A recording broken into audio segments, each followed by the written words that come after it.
সম্মানিত ভিউয়ার্স, আসসালামু আলাইকুম। সকলকে জানাই শুভ সকাল। তো আমাদের অঞ্চলে এতটা ব্যাপক বৃষ্টি হয়েছে, শুধু আমাদের অঞ্চলে নয়, সমগ্র বাংলাদেশ ব্যাপী বৃষ্টিগুলো হয়েছে।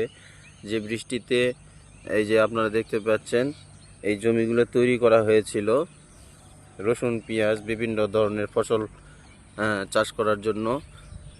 কোনো কোনো জমিতে লাগানো হয়েছে, সেই জমিগুলো এখন পানিয়ে তলিয়ে গিয়েছে।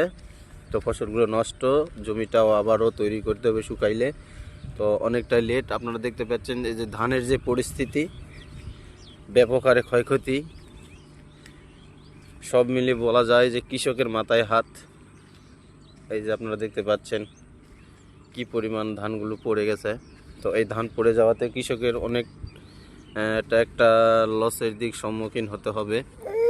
তো সকলে দোয়া করবেন কৃষকদের জন্য, আল্লাহ তাআলা ওনাদের ক্ষতি যেন পুষিয়ে তোলার সুযোগ দেয়। আর সকলে ভিডিওটি একটু বেশি বেশি শেয়ার করে দিবেন। ভালো থাকবেন। আসসালামু আলাইকুম।